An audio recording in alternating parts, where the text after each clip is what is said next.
Quem já achou Marcos 8 aí, diga amém. Então vamos para a Bíblia. Ao saber, verso 17, 8, 17, já tinha falado, né?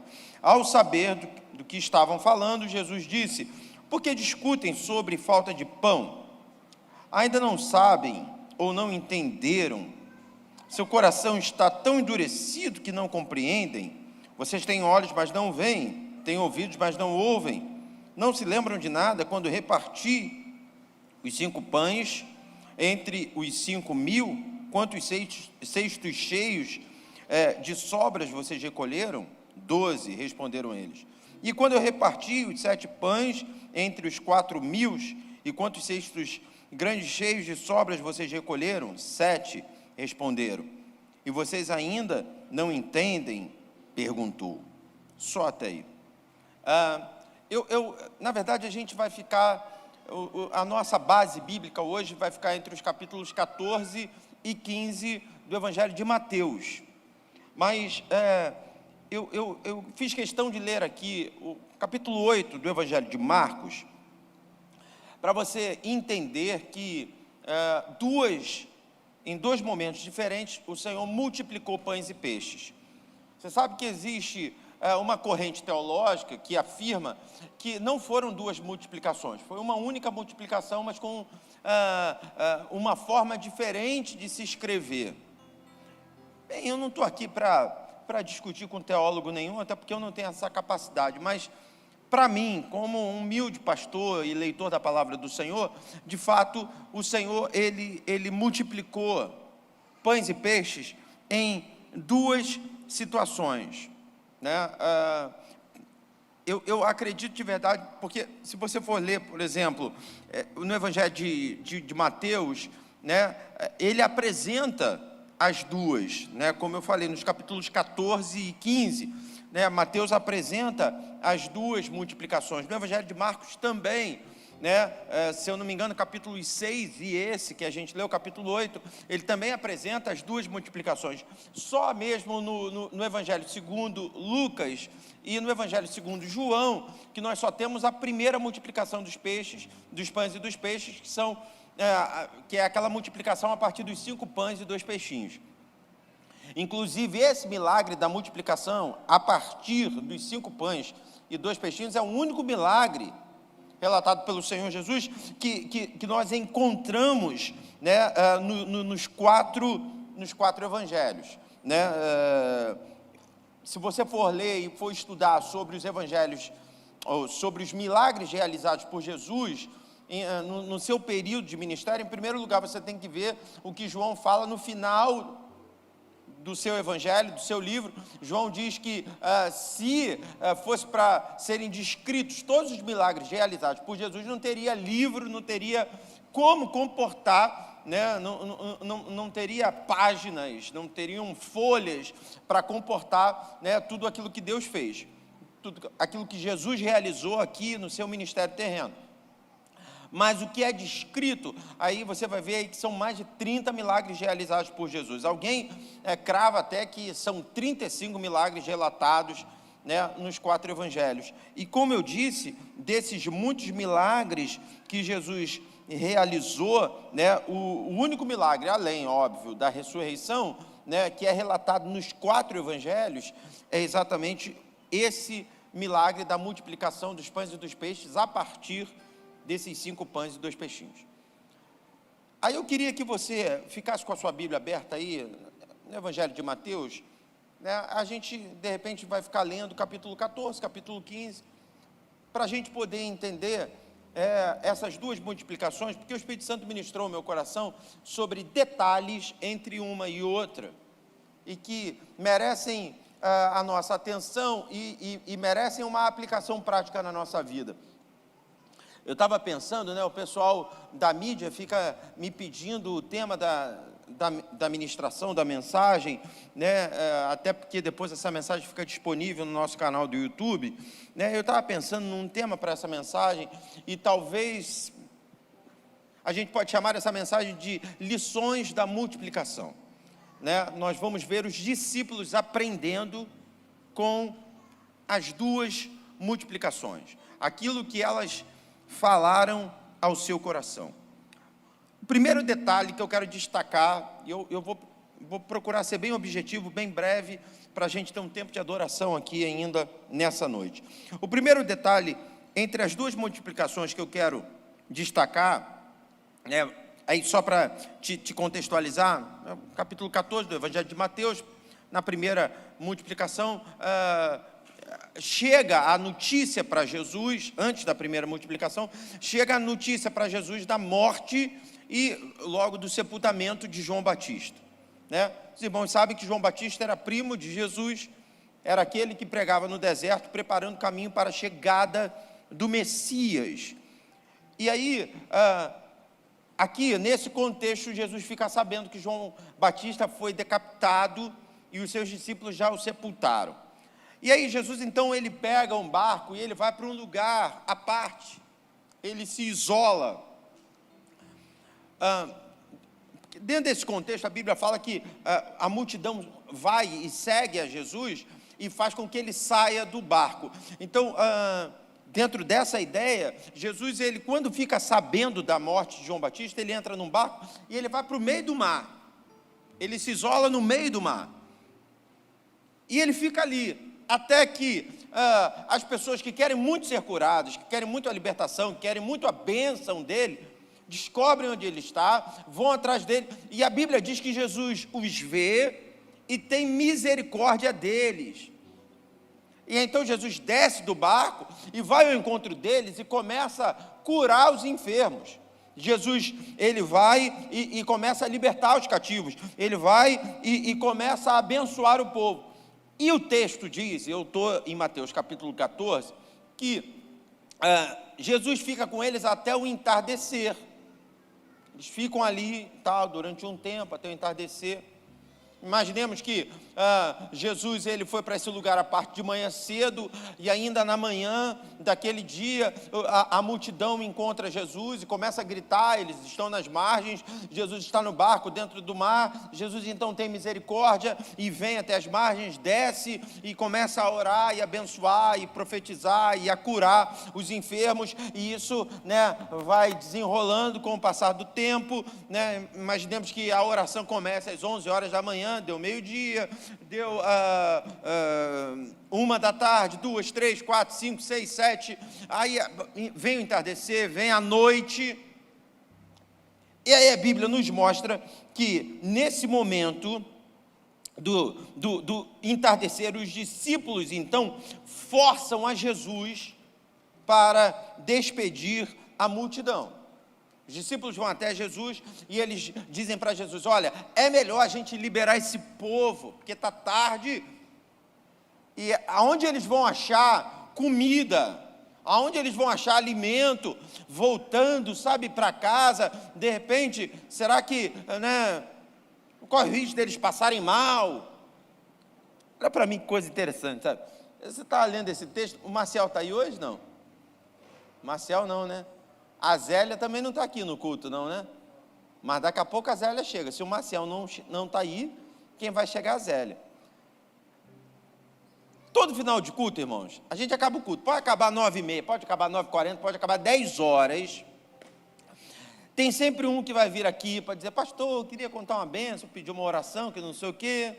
Os caras já tocaram 359 músicas, ainda vão ficar tocando alguma coisa, aí alguém vai sair de lá, vai vir para cá, aí sobe um outro músico que estava meio, né, aí tal, aí sobe aqui, fica aquele barulho, é sempre a mesma coisa. Aí eu estou aqui orando, aí a pessoa está contando testemunho, gritando, porque tem um outro aqui, tocando, aquela coisa toda, e aqueles mesmos irmãos, pode sentar na galeria lá atrás, no meio e tal, eles vêm para frente, vão se aglomerando aqui para conversar e tal, não sei o quê.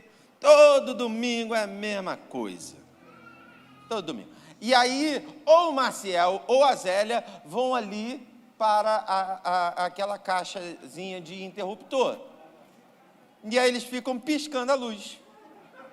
Né? Eles dão aquela primeira piscada, que não sei o quê. Aí dão uma segunda piscada. Aí dão uma piscada mais longa, que não sei o quê. Aí você pode perguntar, pastor, por que Natal fica piscando? Não, eles estão dizendo, está na hora de ir embora. Acabou o culto, gente, né? Porque, literalmente, eles são os últimos a sair. Eles só saem depois que eu saio, depois que a igreja realmente Eles estão aqui para fechar a igreja, para pagar tudo, Azélio, Maciel, Gilberto, né? Os discípulos, eles estão fazendo mais ou menos isso, entendeu? O culto já acabou, gente, vamos embora, né? Vamos lanchar, vamos comer, né, em algum lugar, mas conversa lá, né? Impressionante, às vezes o pessoal marca para ir comer uma pizza, né? Aí imaginemos, vai Lemuel, Fábio, João Vitor, tudo, né? Para comer uma pizza, vocês marcam para comer a pizza, no final do culto, pô, conversa lá, vocês não vão comer a pizza? Então conversa lá, mas gosta de ficar conversando aqui, para depois ir para lá e conversar mais ainda, né? Então, fica aqui uma observação e uma palavra, é um parêntese, né? Quando o Maciel e a Zélia estiverem piscando a luz, não é porque eles são chatos, não, é porque realmente acabou o culto, né? Os discípulos, eles estão apagando a luz, eles estão dizendo, Jesus, manda esse povo embora, porque senão realmente vai escurecer, vai fechar tudo, e eles não vão encontrar um lugar para comerem. E aí o que Jesus faz? Jesus despede eles? Não. Jesus diz, não, calma aí. Não vou mandar todo mundo de barriga vazia para casa, não. Vamos resolver isso aí? Vamos resolver? Mas não tem padaria aqui para comprar pão para esse povo todo, não. Quantas pessoas foram alimentadas na primeira multiplicação, hein? Quem sabe aí? 5.000. Fora homens e crianças, mulheres e crianças, certo? Então vamos botar aí de 10 a 12 mil pessoas. Era pão pra caramba. E aí, vamos achar isso aonde? Dá o jeito de vocês. E aí diz a Bíblia que eles começam a andar no meio do povo e alguém vai e oferece alguma coisa. Oferece o quê? 5 pães e 2 peixinhos. Diz assim, aqui, eu já preguei sobre isso, sabe, se fosse eu, sabe, de repente estou andando assim, é um adolescente, sabe, inocente, sabe, olha, ele fala assim, aqui eu tenho 5 pães e 2 peixinhos aqui, eu ia dizer, esconde isso aí, moleque, esconde isso aí, garoto, isso aí não vai tapar nem o buraco do dente daquele gordão ali, esconde você aqui, cara, come você, fica quieto. Só eu que faria isso, irmão? Mãe faz isso, hein? Quer ver? Não sou eu que vou te achar, não. Deus te achar aí. A mãe que faz aquela, bota o lanche, né, para a escola, bota aquele biscoito, que não sei o quê. Diz assim, mas come você. Não fica dando para os teus amigos tudo, não. Às vezes, sabe, a gente botava, né, um biscoito para o João Vitor, um biscoito para o Jonatas. Aí ele chegava em casa, cadê o biscoito? Comeu tudo? Não. Não comeu? Porque não está aqui, mas na bolsa. O que houve? Comeu quanto? Não, eu comi uns 2. E os outros? Dei para os meus amigos. Né? Nessa hora o pai e a mãe falam, não. A gente não quer ensinar eles a serem pão duros, né? Mas começa a doer no bolso. Não, é para você comer. Guarda para outro dia. Eles não levam lanche, não? A mãe faz isso. A mãe deles deve dar lanche para eles também, Você tem que deixar de ser bobo, garoto. De repente um dos discípulos poderia dizer assim, não, guarda isso aí. Mas diz a Bíblia que André, né, é o discípulo que pega. E aí ele leva. E aí de repente, se você não está encontrando exatamente tudo que eu estou falando aqui em Mateus, é exatamente porque você tem que ler todos os evangelhos para ver a soma das informações. Aí André chega e fala assim, aqui Jesus, um menino que tem 5 pães e 2 peixinhos, mas o que é isso para alimentar uma multidão? E aí Jesus diz, passa para cá. E aí a partir daquela matéria-prima, Jesus multiplica aqueles pães e peixes. Mas quando você vira a página e vai para o capítulo 15, porque no capítulo 14 o contexto é esse. Jesus vai para um lugar à parte, ele está dentro de um barco, a multidão começa a clamar por socorro, Jesus então vai para as margens e libera a sua misericórdia, curando os enfermos. Já no capítulo 15, a multidão está vindo seguindo Jesus já. Eu hoje pela manhã preguei sobre a mulher cananeia, né, a Sírio-Fenícia. Então, a multidão está vindo daquele milagre. A multidão já está seguindo o Senhor Jesus. E aí eles param num determinado lugar e Jesus começa a orar e a curar os enfermos. E o texto nos mostra, Mateus 15, que já faziam 3 dias que a multidão estava ali com ele. Quantos dias, irmãos? 3 dias. Presta atenção, o culto normalmente começa às 19h30 aqui na Nova Jerusalém e termina às 21h30, 21h40, né? Normalmente os nossos cultos ele tem a duração de 2 horas, 2h15, né? De manhã, né? A gente tem que até rever isso, o culto está começando muito tarde depois da EBD, mas hoje estava vendo o culto começou 11h e terminou, já era 1h05, 1h10. Nossos cultos têm isso, uma duração normalmente de 2 horas, 2h15. Então assim, deu 2h15, mais 15 minutos até todo mundo se despedir, o Maciel e a Zélia já começam a piscar. Aqui, o culto levou 3 dias. Se por um acaso,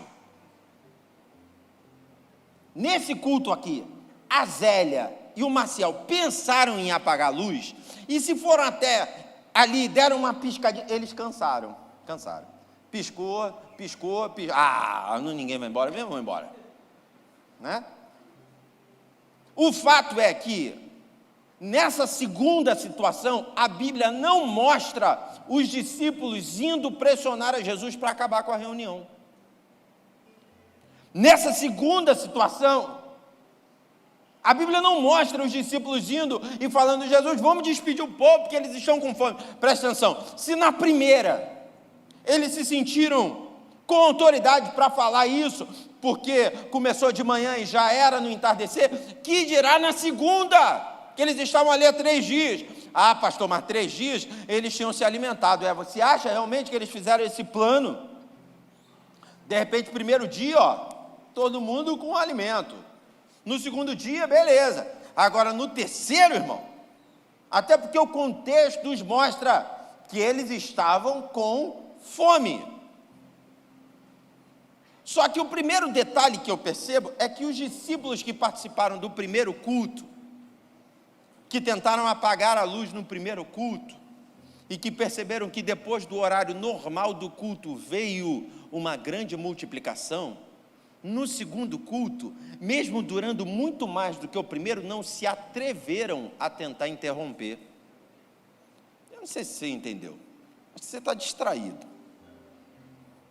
Mas vou tentar fazer uma aplicação prática. É alguém que vem para o culto de domingo e que já sabe que ele começa às 19h30 e normalmente termina 21h30, e 21h30 já fica agoniado pensando em ir embora, e aí músico já pensando em desplugar e colocar coisa no caser, e aí de repente vem uma multiplicação extraordinária, vem uma manifestação de milagre poderosa, tão poderosa que os 4 evangelhos se veem na obrigação de registrar uma operação tão maravilhosa que só tem registro igual na ressurreição de Jesus. A gente está num culto aqui, deu 9h30, você olhou e tal, e caramba, está na hora, vou perder meu ônibus, tem um trem, tem isso, tem aquilo, mas quando você pensa em ir embora, vem uma manifestação sem precedentes. Você olha para trás da Bíblia, você não encontra algo igual. 5 pães e 2 peixinhos alimentando aproximadamente 12.000 pessoas. Quem vive esse culto não se atreve a tentar interromper o próximo. A primeira lição para viver a multiplicação de Deus é você e eu pararmos de tentar limitar nosso tempo de adoração. De repente tem alguém aqui, pastor, que já está preocupado assim: pastor Samuel vai querer levar esse culto até meia-noite. Olha para o teu irmão e diga para ele assim: e se for? Faz cara de invocado mesmo, diga assim: e se hoje virar vigília? Olha para o teu irmão e diga assim: e se a gente tiver que sair daqui direto para o trabalho, e aí? Sabe por que a gente treme na base? Sabe por que a gente fica, eu quero, mas não quero? É porque a gente ainda não experimentou de uma multiplicação.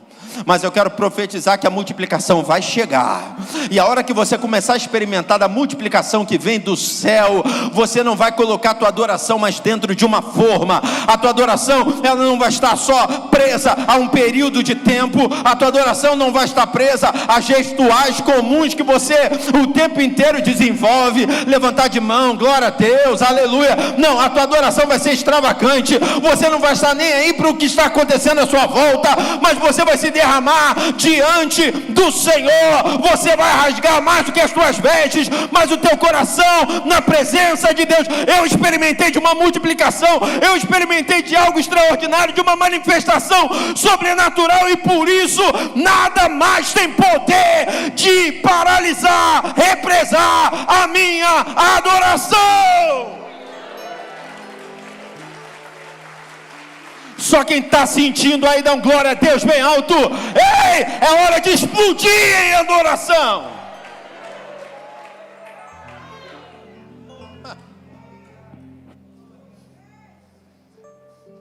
Coitado do Maciel e da Zélia, devem estar com a orelha queimando.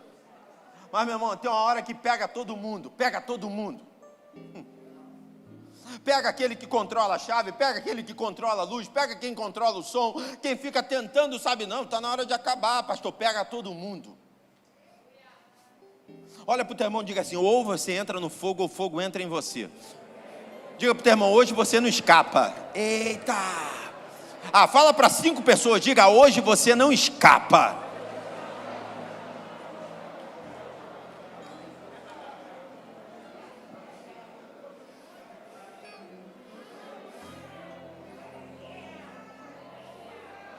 Eu me lembro quando a seleção brasileira foi campeã em 94. Tu estava comigo também, não estava? O Brasil foi campeão em 94.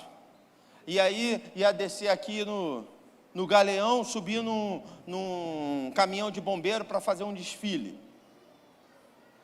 Nada do Brasil chegar, irmão. É impressionante, né? Parece que eles fazem de propósito, né? Vamos ver se esse povo é apaixonado mesmo. Vamos chegar lá de madrugada. E eu lembro, né, o diácono Aureliano, né, não lembro mais quem. Eu lembro muito do diácono Aureliano.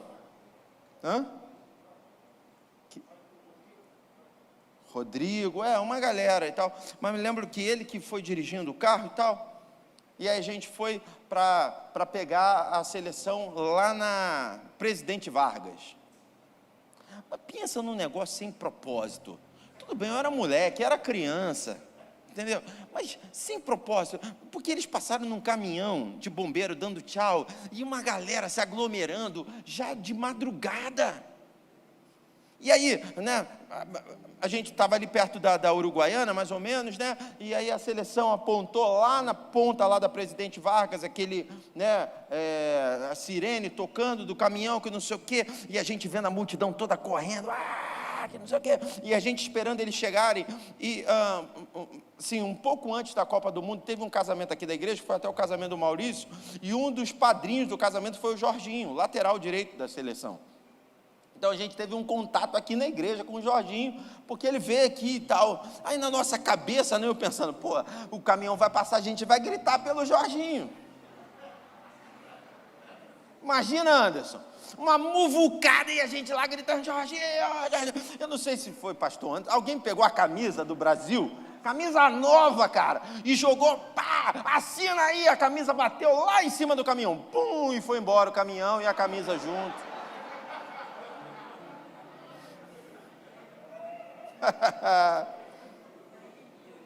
Aí já seria o inteligente, né? Pegar, vamos entrar no carro, vamos embora, né? Não, a gente entrou no carro, deu uma volta que não sei o que, para sair lá no aterro. Aí chegou, corremos pra caramba para parar lá no aterro, estacionou o carro, tal, que não sei o que, e de novo todo mundo olhando, e vem a seleção de novo. E a gente, Jorginho.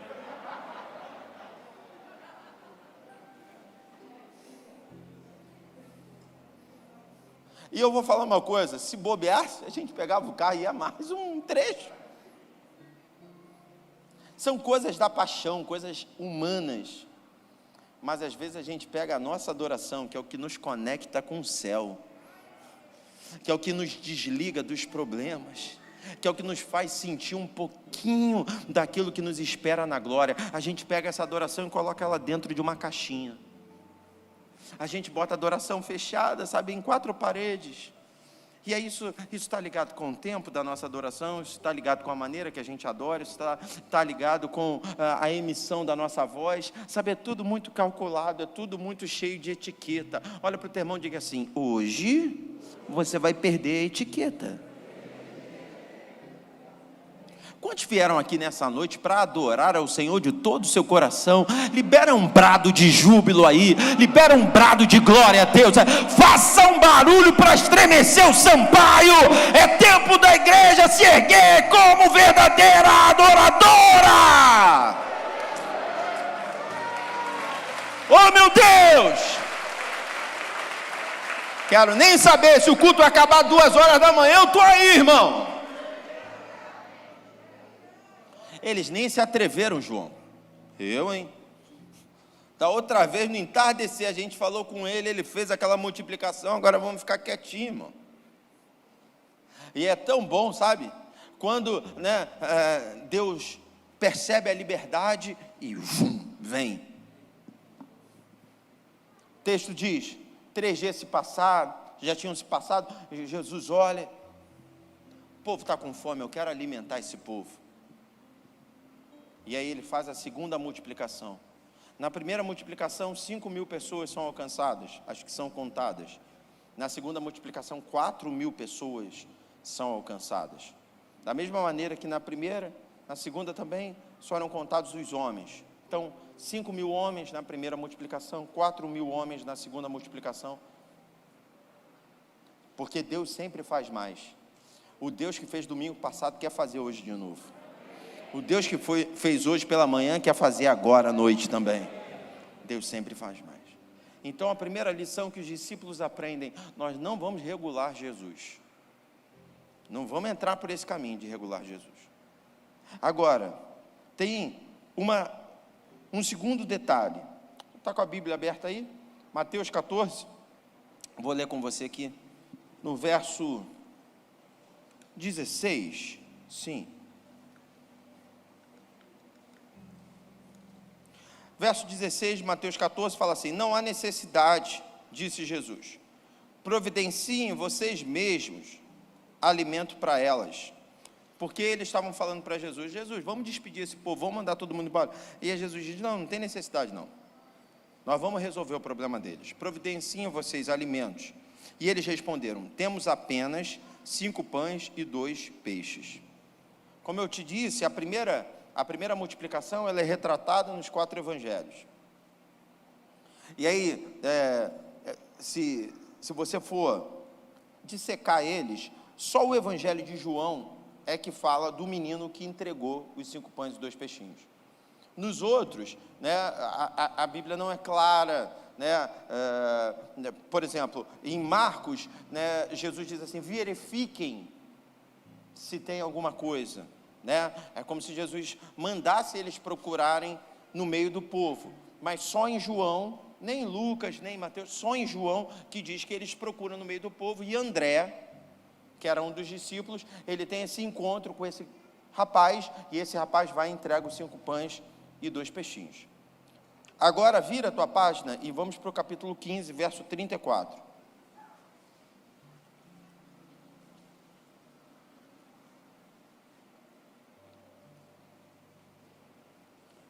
Mateus 15, 34 diz assim: Jesus perguntou: quantos pães vocês têm? E eles respondem: 7 e alguns peixinhos. E aí, como eu disse, a segunda multiplicação, você só vai ter a referência dela aqui em Mateus e no Evangelho de Marcos. Então, para você ter informação total da segunda multiplicação, você tem que ler os dois. E tanto em Mateus como em Marcos, fica claro que os pães e os peixes da segunda multiplicação estavam nas mãos dos discípulos, era a posse dos discípulos. Eu não sei se tu está pegando já, mas presta atenção. Na segunda multiplicação, eles não incomodam a Jesus quanto ao tempo para despedir a multidão, quanto ao término do culto. Porque eles percebem que no entardecer Jesus multiplicou pães e peixes. Na segunda, passa o primeiro dia, passa o segundo, passa o terceiro, eles não falam nada. Jesus é que decide fazer a segunda multiplicação. Eles aprenderam, a gente não vai limitar a nossa adoração. A segunda coisa que eu quero compartilhar com vocês, que para mim é claro que eles aprendem, é que na primeira, eles não tinham uma matéria-prima para entregar para Jesus. E no momento que Jesus decide multiplicar, eles precisam procurar no meio do povo, até encontrarem 5 pães e 2 peixinhos. Já na segunda, eles não procuram no meio do povo, porque eles já tinham com eles 7 pães e alguns peixinhos. Eu quero que você entenda que, em alguns momentos, a multiplicação ela vai vir sobre a tua vida a partir de uma matéria-prima que alguém vai liberar para você. Isso vai acontecer. Pastor, ora por mim, eu estou precisando de um emprego. Aí de repente Deus usa uma pessoa e essa porta de emprego é aberta para você. Pastor, ora por mim, pastor, eu estou precisando de uma bênção na área financeira. Alguém vem e semeia na tua vida e a partir dessa semente vem a multiplicação. Quantos de nós, de repente, já não vivemos a alegria de iniciar um projeto porque alguém veio com um capital inicial? Alguém veio e investiu na nossa vida. Está errado isso, pastor? Não, não está errado não. Não. Porque Deus, Ele ama operar a partir de uma matéria-prima. Ele ama realizar a partir de uma matéria-prima. O homem mesmo foi criado a partir de uma matéria-prima. A partir do pó da terra. Ele podia criar o homem como criou a luz. E disse Deus, haja luz e houve luz. Podia, mas ele não fez assim. O homem foi criado a partir de uma matéria-prima. Então, não há problema nenhum em alguém semear na nossa vida essa matéria-prima. Mas alguém que já experimentou de uma multiplicação a partir de uma matéria-prima que foi semeada na sua vida, se for inteligente, vai procurar fabricar essa matéria-prima, porque na hora da segunda multiplicação não vai depender de ninguém, vai entregar o que Deus precisa para realizar. Oh, meu Pai, essa palavra está queimando aqui no meu coração, irmãos. Aí alguém pode dizer, pastor, mas eu preciso de uma matéria-prima que alguém semeie na minha vida, porque afinal de contas, eu não tenho nada para que Deus realize essa multiplicação. Olha para o teu irmão, me ajude a ministrar, diga para ele, você é que pensa. Porque quando eu leio os livros dos reis, quando eu leio a história de Elias, de Eliseu, eu vejo 2 viúvas dizendo para os profetas, eu não tenho nada. Eu só tenho um pouquinho de farinha. O que eu tenho só dá para fazer um bolo, um pãozinho para mim, para o meu filho. A gente vai comer nossa última refeição e vamos esperar a morte. E aí o profeta diz, não, vai lá e faz esse bolo, faz esse pão, mas ao invés de vocês comerem, tragam para mim primeiro, porque eu profetizo que na tua botija não vai faltar a farinha. Ou levanta a tua mão e receba em nome de Jesus, o que você precisa já está aí em você. Você tem a matéria-prima para a multiplicação. A Bíblia fala de uma outra viúva que diante de Eliseu diz, eu só tenho um pouquinho de azeite, então procure vasilhas, pega esse pouquinho de azeite e comece a derramar sobre as vasilhas, pegue emprestado, peça na vizinhança, junte muitas, não poucas, porque enquanto tiver vasilha, o azeite não vai parar de ser derramado. Você tem azeite, você tem farinha, você tem disponibilidade de tempo, você tem força, você tem fôlego, você tem voz. O que Deus precisa você já tem. Entregue para Ele e viva a tua multiplicação. Já está aí, já está aí, já está aí. Oh meu Deus!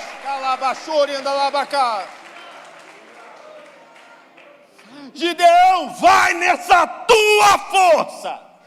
Eita! Pastor Elton, é na tua força. O que você precisa, você já tem. Já foi depositado pelo Eterno na tua vida. Levanta a tua mão e diga: Senhor, eu te entrego agora. O que tu precisas para multiplicação, eu te entrego. Vem e faz. Quem está preparado para multiplicação, hein? Oh, meu Deus. Olha para o teu irmão e diga: ainda esse ano.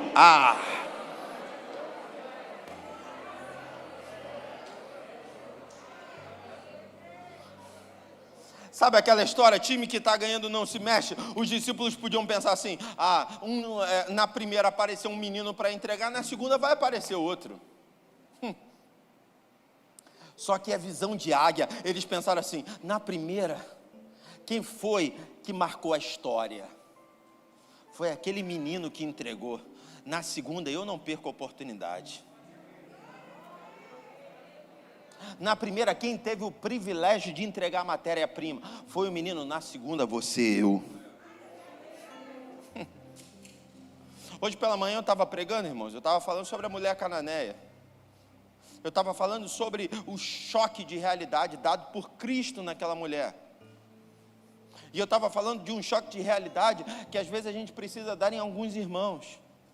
Porque tem gente que é dependente o tempo todo. Aquela mulher aprendeu debaixo de pancada. Ela disse: Jesus, filho de Davi, tem misericórdia de mim. Cura a minha filha que está endemoniada. Toca nela. Jesus não fala nada. Silêncio total. Mas tem gente que é tão mimizenta, que se o pastor passa sem querer no cumprimento, vou sair da igreja. Quer dizer que Jesus pode ficar em silêncio com a mulher Cirofenícia. O pastor não pode passar sem querer e não te ver. Vamos parando com essa graça. É impressionante, sabe? No meio dos jovens, no meio dos adolescentes, eles fazem aniversário, eu esqueço do aniversário, na verdade nem sei do aniversário deles, sabe? 15, 16, 17, 18, 19 anos, eles estão fazendo aniversário, estão fazendo festa, não sei do aniversário de ninguém. Mas eles são batizados. A Vitória prepara e separa para o Senhor os aniversariantes da semana. Como é que o senhor não sabe? Agora eu vou decorar o nome de cada um para saber. Esse aqui, Jefferson não sei o que, lá, é aquele fulano. Então eu tenho que, fulano, vem cá, parabéns para você. Mas pergunta se eles ligam. Se eu dou parabéns ou se eu não dou. Eles estão nem aí. Agora, parece que vai ficando velho, e aí quando é para não ligar mais com o aniversário, irmão, porque depois de uma certa idade, fala sério, né? Aí parece que não é para ligar, mas aí começa a ligar, sabe? Você não me deu parabéns. Irmão, Jesus, ele primeiro não respondeu à mulher, e depois quando ele responde, eu estava pregando hoje pela manhã sobre isso. Quem veio hoje pela manhã aí? Então ouviu. Primeiro ele não responde, depois quando ele responde, ele diz assim: eu não vim para você. Eu vim para os meus filhos, filhos da minha casa, vim para os judeus, não vim para você não. Imagina, se o pastor fala isso para tu, então que tu sai da igreja mesmo, na hora. Vou falar que ser ovelha de Jesus não é mole não, hein? Ser ovelha de Jesus tem que aprender, tem que amadurecer.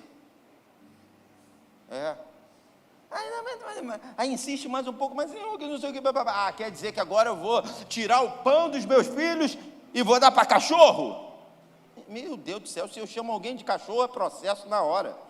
Nessa época que a gente está vivendo, se eu chegar e falar cachorrinho, irmão, na hora, vão abrir um processo contra mim. E o que eu estou falando está na Bíblia, irmão. Mas tem gente que não consegue entender essas coisas, que não consegue amadurecer. Aqui, entre uma multiplicação e outra, eu vejo um choque de realidade nos discípulos. Eu ouso dizer que só tiveram duas. O objetivo principal da segunda multiplicação foi só para ver se os discípulos tinham aprendido. Para ver se eles tinham. E eles perceberam: não vamos mais ficar dependendo, não. Vai que o mestre queira multiplicar de novo, vai estar na nossa mão. Não vamos depender de novo de um garoto, tá não? Porque tem gente que eu vou te falar, é sanguessuga, irmão. Eu pregava hoje pela manhã, eu estava puxando a orelha. Às vezes você quer abençoar, mas você precisa entender se quando você abençoa, você está sendo de fato bênção, ou se você está atrapalhando o desenvolvimento. Porque às vezes você abençoa tanto a pessoa que ela vira um encostado. ela passa a depender de você e não depender de Deus. Pai, mãe, vamos começar a reavaliar isso. Vai levar teu filho para o shopping, um garoto aponta o dedo, eu quero isso, quero isso, quero isso, quero isso, quero isso, e você vai dando tudo para ele. Deus me livre, guarde, você não está mais aí, você morre aí. Deus me livre, guarde, vem uma crise, arrebenta e tal, você tem que se readaptar a uma nova realidade, e aí? Então nós precisamos vigiar. Aqui Jesus mostra, eu quero que vocês comecem a ter o de vocês, e eu quero que vocês comecem a valorizar o que vocês têm, mesmo que seja muito pouco, mas dá isso na minha mão que eu multiplico. Eu não quero saber onde você mora, dá na mão dele que ele multiplica.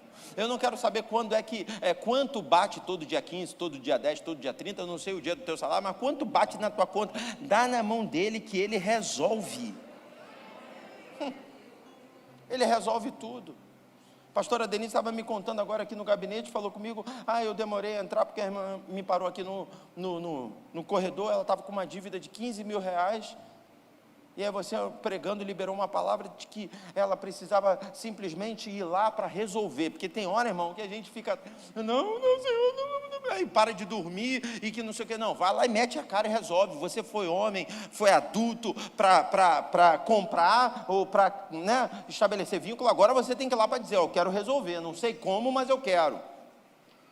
15 mil reais, a irmã foi lá, debaixo da palavra, e disse, eu quero renegociar, quero resolver e tal. Sabe para quanto caiu a dívida? R$1.700. E eu quero profetizar para essa irmã aqui, eu não sei exatamente onde ela está, vai pagar e vai pagar rápido essa dívida, minha irmã. Não se espante se de repente essa semana você olhar e vai aparecer R$1.700 na tua conta, você vai pagar à vista. Vai lá e vai resolver. Sabe por quê? Porque quando a gente assume papel de homem, de maduro, de adulto, Deus vem e honra o nosso posicionamento. Para eu passar de tópico, olha para o teu irmão, diga para ele assim, o que você precisa já está na tua mão.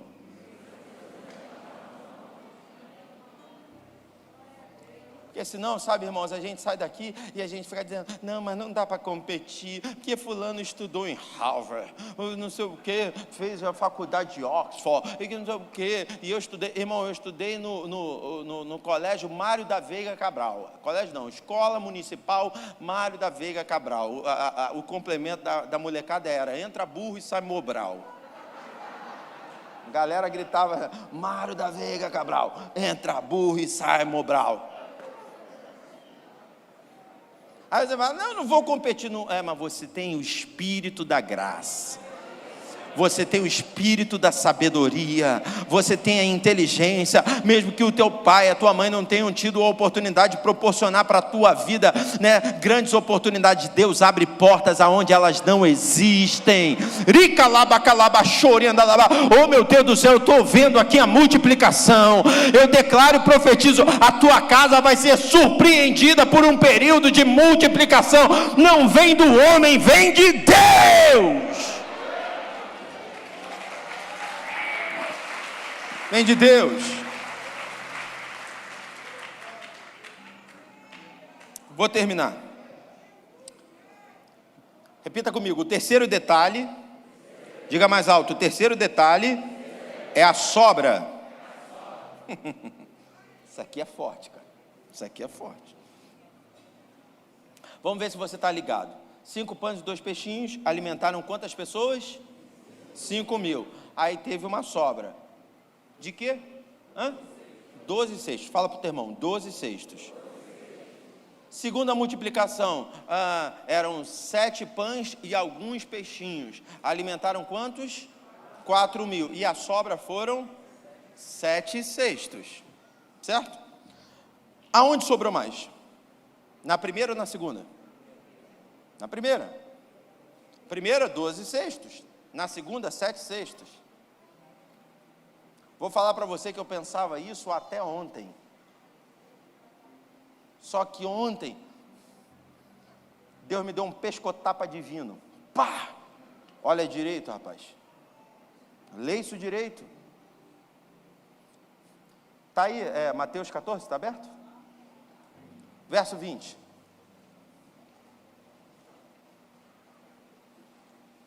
Mateus 14, verso 20. Está ali no telão, vamos ler junto? 1, 2, 3. Todos comeram à vontade e os discípulos recolheram 12 cestos com as sobras. Ok? 12 cestos. Capítulo 15, verso 37. Coloca aí na tela. Põe na tela da tenda. Todos comeram à vontade, e os discípulos recolheram ainda 7 cestos grandes com as... como é que é? Jogo dos erros. Qual é a diferença de um para o outro? Olha para o teu irmão e diga assim: no primeiro, cestos. No segundo, cestos grandes. Aí eu li e eu falei assim: Senhor, eu já entendi, mas eu preciso pregar amanhã, então me dá só uma basezinha. Eu quase mandei para o pastor Aldemar, hoje à tarde, porque eu ia pedir ajuda da Rosileia, que é professora de grego, porque eu não sei pronunciar a palavra. Mas quando você vai num texto, o original do grego tem significado, os 12 cestos tem um significado de bolsa, como se fosse uma sacola, um Tupperware, uma sacola, um recipiente e tal. Agora, quando você vai para o outro, o cesto era tão grande que a mesma palavra que você encontra aqui, você encontra em Atos 9. Pastor, o que aconteceu em Atos 9? Atos 9, Paulo está pregando em Damasco, fazendo uma obra extraordinária, e os judeus de Damasco se revoltam com a palavra poderosa que Paulo liberava e decidem matar Paulo. Os discípulos de Paulo ali, então, ajudam Paulo a fugir.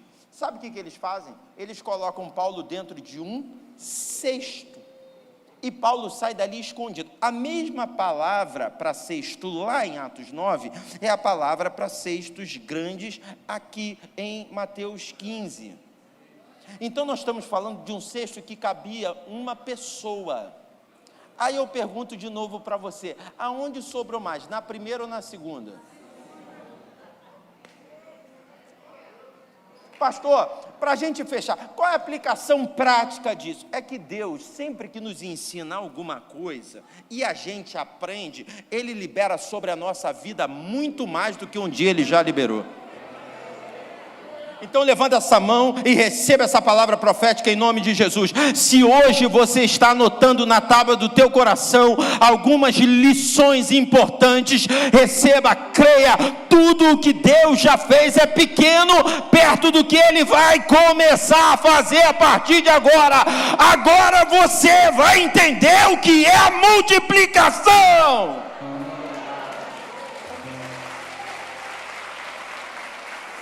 Oh, meu Deus!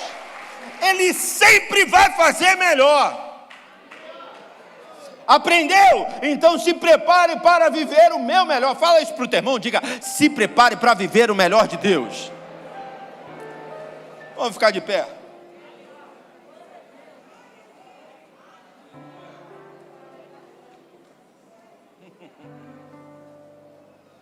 Cestos grandes. Cestos grandes. Ah, meu Deus, cestos grandes.